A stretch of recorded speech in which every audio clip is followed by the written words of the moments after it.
पिछले साल mafia don Atiq Ahmad और उसके भाई अशरफ की प्रयागराज में मेडिकल के लिए ले जाते वक्त गोली मारकर हत्या कर दी गई थी। अतीक और उसके भाई को हमलावरों ने बिल्कुल पास से गोली मारी थी। इस दौरान कई राउंड ताबड़तोड़ फायरिंग की गई थी। पुलिस ने मौके से 3 हमलावरों को गिरफ्तार किया था। ये सब कुछ कैमरे के सामने हुआ था। कुछ इसी तरह लॉरेंस बिश्नोई गैंग ने बाबा सिद्दीकी हत्याकांड को अंजाम दिया है। 3 हमलावरों ने उन पर 6 राउंड फायरिंग की। 1 गोली उनके सीने में लगी, जबकि 2 पेट में, और वो वहीं लहूलुहान हो गए। बाबा सिद्दीकी को 15 दिन पहले ही वाई श्रेणी की सुरक्षा मिली थी। उसके बावजूद हत्यारों ने इस हत्याकांड को अंजाम दिया। बताया जा रहा है कि जिस वक्त हत्याकांड को अंजाम दिया गया, बाबा सिद्दीकी के साथ सुरक्षाकर्मी नहीं थे। कुख्यात लॉरेंस बिश्नोई गैंग ने एनसीपी नेता बाबा सिद्दीकी की हत्या की जिम्मेदारी ली है। लॉरेंस बिश्नोई गैंग ने फेसबुक पर एक पोस्ट शेयर किया और इसकी जानकारी दी। इस पोस्ट में सलमान खान और दाऊद गैंग का जिक्र भी किया गया है। हालांकि हम इस पोस्ट की पुष्टि नहीं करते हैं। सोशल मीडिया पर वायरल हो रहे इस फेसबुक पोस्ट में लिखा है कि सलमान खान, हम ये जंग नहीं चाहते थे, लेकिन तुमने हमारे भाई का नुकसान करवाया। आज जो बाबा सिद्दीकी के शराफत के पुल बन रहे हैं, ये एक टाइम में दाऊद के साथ मकोका एक्ट में था। हमारी किसी से दुश्मनी नहीं है, पर जो सलमान खान और दाऊद गैंग की हेल्प करेगा, अपना हिसाब किताब लगा के रखना। इस पोस्ट में अनुज थापन का भी नाम लिखा गया है, जिसने सलमान खान के घर के बाहर फायरिंग की थी। अनुज थापन की पुलिस कस्टडी में मौत हो गई थी। लॉरेंस बिश्नोई गैंग का कहना है कि ये उसका बदला है। जो भी सलमान खान से रिश्ता रखेगा, उसका हिसाब किताब रखा जाएगा। बाबा सिद्दीकी सलमान खान के बेहद करीबी थे। जैसे ही सलमान को बाबा सिद्दीकी से जुड़ी खबर मिली, वो बिग बॉस की शूटिंग छोड़कर लीलावती अस्पताल पहुंचे। ऐसे में सवाल उठ रहा है कि बाबा सिद्दीकी को क्या सलमान का करीबी होने की कीमत चुकानी पड़ी। लॉरेंस बिश्नोई गैंग बीते कुछ सालों से अभिनेता सलमान खान की जान के पीछे हाथ धोकर पड़ा है। लॉरेंस गैंग ने सलमान खान के घर पर फायरिंग करवाई थी। सलमान खान के घर पर फायरिंग करने वाले एक शूटर की मुंबई के पुलिस स्टेशन में संदिग्ध मौत हो गई थी। शूटर की इस संदिग्ध मौत से बिश्नोई गैंग में गुस्सा था। क्राइम ब्रांच को इस मामले की जांच सौंप दी गई है और क्राइम ब्रांच की जो यूनिट 9 है वो इसको इन्वेस्टिगेट कर रही है। एनकाउंटर स्पेशलिस्ट दया नायक जो है, उनके पास ये जिम्मेदारी है इस मामले की जांच की, और 2 लोगों से एक अज्ञात ठिकाने पर पूछताछ की जा रही है, क्योंकि सुरक्षा के कारणों से उन्हें क्राइम ब्रांच के दफ्तर से एक अज्ञात ठिकाने पर ले जाया गया है, जहां पर उनसे पूछताछ की जा रही है। उन्हें जो है आज मेडिकल चेकअप के लिए ले जाया जाएगा। उसके बाद में उन्हें मुंबई की किला कोर्ट में पेश किया जाएगा। वहां पर रिमांड के दौरान जो है और भी कई चौंकाने वाले खुलासे हो सकते हैं। लेकिन अब तक जो जानकारी मिल गई है सूत्रों के मुताबिक, ये जो दोनों शूटर्स हैं, ये 3 लोग जो हैं मुंबई में तकरीबन 2 महीने पहले आए थे। मुंबई के कुर्ला इलाके में उन्होंने किराए का एक मकान लिया और किराए के मकान में वो रह गए थे।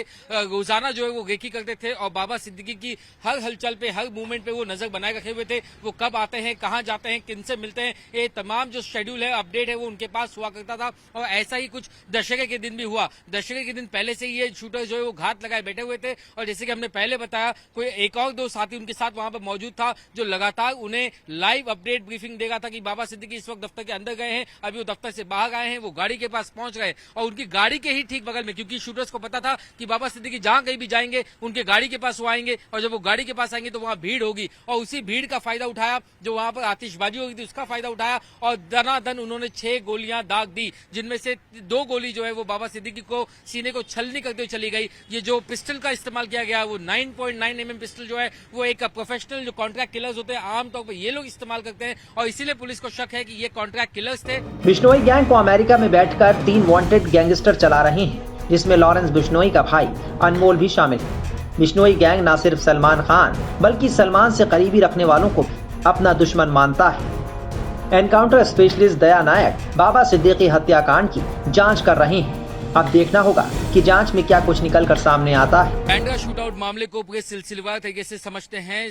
तारीख 12 अक्टूबर शाम के तकरीबन 7 बजे बाबा सिद्दीकी बैंड्रा के इसी जिशान सिद्दीकी के दफ्तर में यहां पर पहुंचते हैं, और अगले 2 घंटे तक यहां पर वो अपने कार्यकर्ताओं से, समर्थकों से और स्थानीय लोगों से यहां पर वो मुलाकात करते हैं।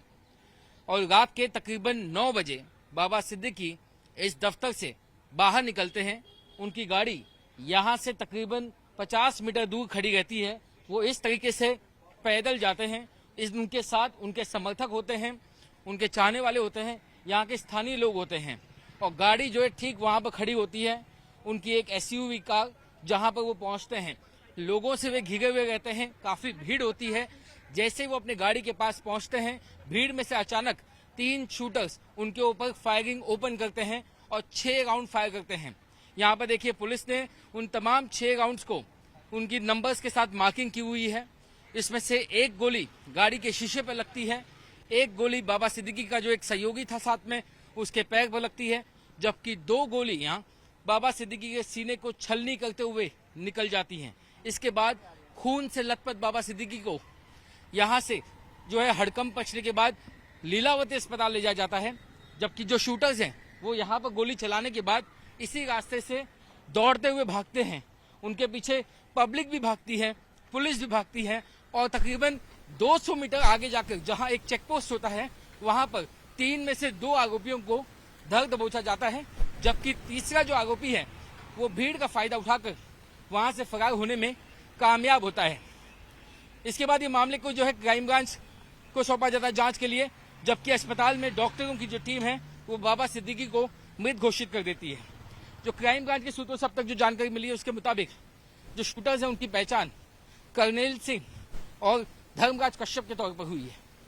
फिलहाल पुलिस जो है वो लॉरेंस बिश्नोई गैंग इस एंगल से भी जो पूछताछ कर रही है, क्योंकि उनको शक है कि चूंकि बाबा सिद्दीकी का जो रिश्ता है सलमान खान के साथ वो बेहद करीबी था, और ऐसे में उनको निशाना बना करके सलमान खान से बदला लेने की ये कोशिश हो सकती है।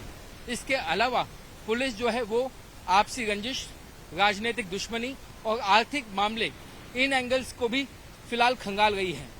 तीसरे आरोपी की तलाश जारी है। क्राइम ब्रांच ने अब तक 5 टीमें बनाई हैं। 2 आरोपियों को आज मुंबई के किला कोर्ट में पेश किया जाएगा, जहां पर उनकी रिमांड ली जाएगी। निश्चित तौर पर इस घटना ने, इस वारदात ने पूरे शहर में, पूरे देश में सनसनी फैला दी है। अब इस मामले में पुलिस की जो इन्वेस्टिगेशन है वो और भी तेज हो चुकी है। यूपी के पूर्व डीजीपी विक्रम सिंह ने भी इस मामले को लेकर बड़ा बयान दिया है। सुनिए उन्होंने क्या कहा। ये स्थिति अत्यंत चिंताजनक और भयावह है। मुंबई के पॉश इलाके में एक पूर्व मंत्री, पूर्व विधायक, जिनका बेटा भी या तो विधायक है या पहले था, और जिसने अपने जीवन भय के बारे में चिंता बताई थी। कुछ सुरक्षा मिली थी, बताया जाता है 2 कांस्टेबल्स मिले थे या वाई कैटेगरी मिली थी। उसके बावजूद अगर हत्या हो जाती है, और बाहर से आए हुए 3 पेशेवर हत्यारे, जिसमें एक है धर्मराज, दूसरा है कर्नैल सिंह, एक हरियाणा का और एक उत्तर प्रदेश का। 9mm पिस्टल्स का इस्तेमाल किया जाना। 9mm पिस्टल्स या तो चाइना की ओरिजिन की होती हैं या फिर FM ब्राउनिंग की होती हैं। खतरनाक हथियार जो केवल पुलिस फोर्सेस वगैरह को दिया जाता है, और उसकी इतनी पावरफुल मार होती है कि कमर के नीचे भी लगे तो जिसको मारा जाएगा, अगर वाइटल पार्ट पे नहीं भी लगी तो रक्तस्राव यानी हेमरेज से भी उसकी मौत होने की संभावना रहती है। और मुंबई इस तरीके से बताने के बाद अगर हो तो चिंता का विषय तो है ही, और पुलिस को अपनी आंतरिक जो व्यवस्था है, गश्त गाड़ाबंदी और पेट्रोलिंग की, उसको और उच्चीकृत करने की आवश्यकता है। और ये जो बताया जा रहा है कि इसमें लॉरेंस बिश्नोई का हाथ है, और लॉरेंस बिश्नोई के बारे में ये कहा जाता है कि उसके 3 गुर्गे अमेरिका से ऑपरेट कर रहे हैं। गोल्डी बरार, अनमोल बिश्नोई जो कि उसका भाई है, और एक नाम और है, मैं आपको बताता हूं, जो कि अमेरिका से उसको संचालित कर रहे हैं। और अगर खुलेआम NIA ने अपनी चार्जशीट में इस गैंग के खिलाफ ये लिखा है कि लॉरेंस बिश्नोई गुजरात में है और उसके 700 शूटर हैं। मैं बताना चाहूँगा, इसके पहले दाऊद इब्राहिम का गिरोह ऐसे ही चलता था, और उसने जिस प्रकार गुलशन कुमार की मुंबई में ही दिन दहाड़े हत्या की थी, अबू सेलम ने, कुछ हमें वही परिदृश्य सामने आ रहा है। और इस तरीके के गिरोह तभी क्रियाशील होते हैं जब उनको कहीं से बैकअप मिलता है। इसके पहले दिल्ली में एक अफगान जिम ओनर की हत्या हुई थी, सिद्धू मूसेवाले की हत्या हुई थी, और हमने क्या आज तक कोई कार्रवाई करना ज़रूरी नहीं समझा। और ये कह देना कि जो सलमान खान का मित्र है वो हमारा शत्रु है, ये एक चुनौती है, और शासन प्रशासन से ये अपेक्षा की जाती है कि इस गैंग को निष्क्रिय करने के बारे में कार्रवाई करें। अभी ये भी बताया जाता है कि कनाडा में एक सिंगर की हत्या इस गैंग के द्वारा की जा चुकी है। तो यह तो हम कह दें कि आपने आत्मसमर्पण, जब मैं आप कह रहा हूं तो शासन प्रशासन ने आत्मसमर्पण कर दिया है, या फिर आप गंभीर नहीं हैं। समय आ गया है गंभीर होकर के इस तरीके के अपराधियों और गिरोहों को नेस्तनाबूद करें और 1-2 फुट सोल्जर्स पैदल सिपाही पकड़ने से काम नहीं चलेगा। गैंग के पीछे जरूर किसी विशिष्ट व्यक्ति का या संगठन का हाथ है, क्योंकि बिल्कुल संगठित अपराध के एक शीर्षस्थ गिरोह की तरह क्रियाशील हो रहा है।